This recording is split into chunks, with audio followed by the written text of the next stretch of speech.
Приветствую вас! С вами Наталья. Добро пожаловать на мою кухню.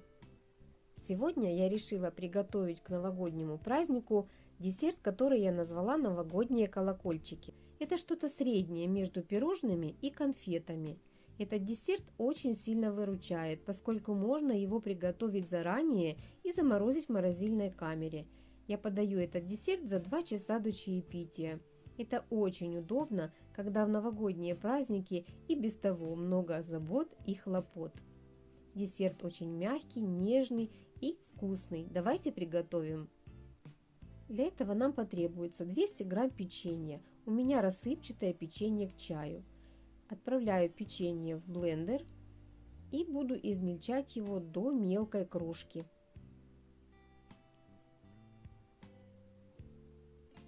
Пока что печенье пересыпаю в глубокую тарелку, а в этом же блендере измельчаю 50 граммов грецких орехов. Слишком сильно измельчать не нужно, чтобы орехи не превратились в пасту. Вот так будет достаточно. К печенью добавляю столовую ложку сахарной пудры, 2 столовые ложки какао и измельченные орехи. Все тщательно перемешиваю, чтобы масса стала однородной. В сухой смеси добавляю 50 грамм растопленного сливочного масла.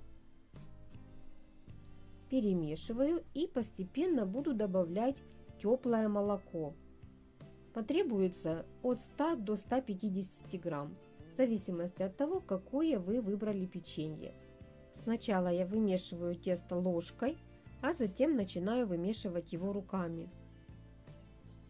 Тесто должно собраться вот в такой комок. Тесто легко разламывается, в то же время его легко можно снова сформировать в комок. Для формирования десерта потребуется обычная рюмка и небольшой пакет. Отщипываю кусочек теста и плотно утрамбовываю его в рюмку. Таким образом, наполняю рюмку до самого верха, каждый раз плотно утрамбовывая тесто. Вот такой несложный способ. Переворачиваю рюмку, снимаю пакет, получается вот такая конфетка.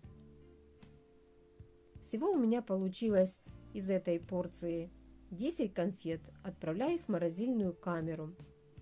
Тем временем нужно разогреть 50 грамм белого шоколада.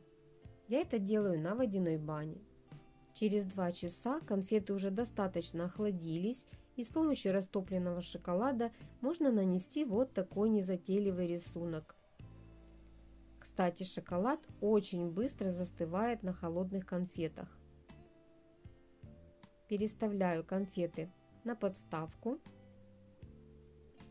Наношу небольшое количество шоколада на верхушку каждой конфеты и размещаю сладкую съедобную бусинку.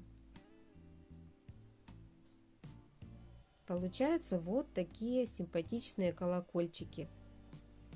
Как я и говорила, такой десерт можно приготовить заранее и хранить его в морозильной камере. Дорогие друзья, я всем желаю новогоднего настроения, мирного неба. С вами была Наталья. До скорых встреч!